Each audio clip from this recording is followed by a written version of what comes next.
1 Macabeus, capítulo 13. Simão teve notícias de que Trifon reunira poderoso exército para invadir a terra de Judá e esmagá-la. Vendo que o povo se tomara de medo e pavor, subiu a Jerusalém e reuniu a população.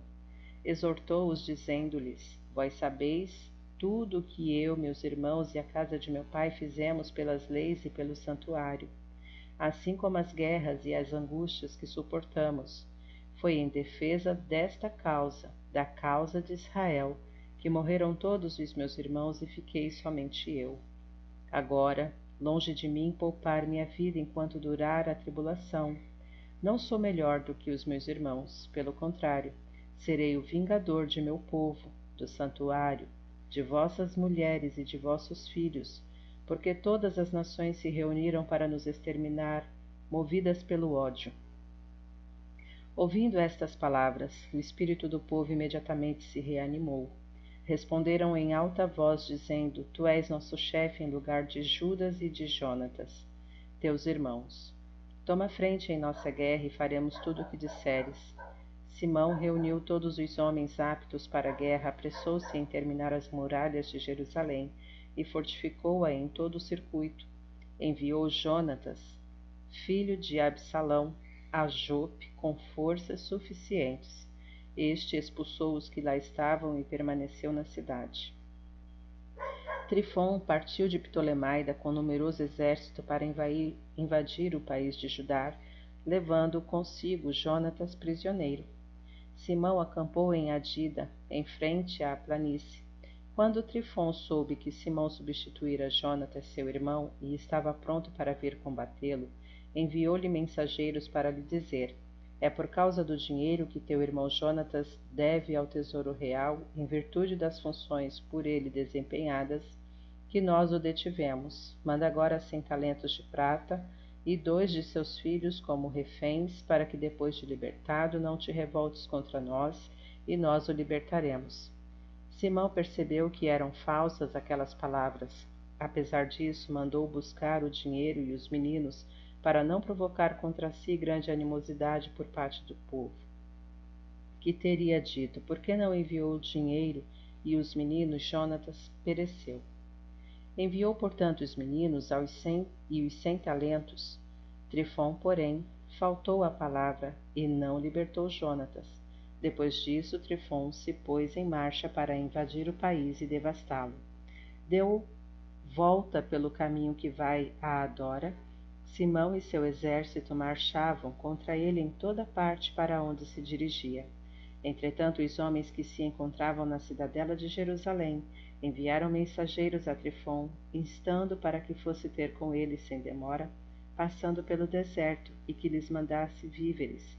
Trifon preparou toda a sua cavalaria para ir lá, mas naquela noite caiu neve em grande quantidade, não pôde ir por causa da neve. Partiu então para Galaadite. Ao aproximar-se de Bascama, matou Jonatas e o enterrou ali. Trifon voltou e retirou-se para seu país. Simão mandou recolher os ossos de Jonatas, seu irmão, e enterrou-os em Modim, cidade de seus pais. Todo Israel lamentou profundamente sua morte, e cobriu-se de luto por ele durante muitos dias. Simão construiu sobre o túmulo de seu pai e de seus irmãos um monumento alto e visível de longe, feito de pedras polidas de ambos os lados. Erigiu 7 pirâmides, uma em face da outra, para seu pai, sua mãe e seus 4 irmãos. Completou o conjunto, cercando-as de altas colunas, colocando armas sobre elas, como recordação perpétua. E ao lado das armas colocou navios esculpidos para serem vistos por todos os que navegam no mar. Este é o sepulcro que ele construiu em Modim e que existe até hoje. Trifon usou de perfídia com o jovem rei Antíoco e o matou. Reinou em seu lugar, cingiu o diadema da Ásia e causou grandes males ao país. Simão reconstruiu as fortalezas da Judéia, cercando-as de altas torres e de grandes muralhas, com portas e ferrolhos, e abasteceu-as de víveres. Além disso, Simão escolheu alguns homens e os mandou ao rei Demétrio, pedindo isenção de impostos para seu país, pois todos os atos de Trifon eram somente de rapina. Em resposta ao pedido, o rei Demétrio escreveu-lhe esta carta. O rei Demétrio a Simão, sumo sacerdote e amigo dos reis, aos anciãos e ao povo dos judeus, saudações.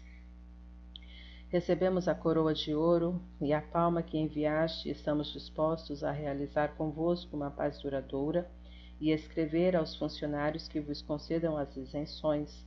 Tudo o que decidimos a vosso respeito permanece firme e as fortalezas que construístes vos pertencem.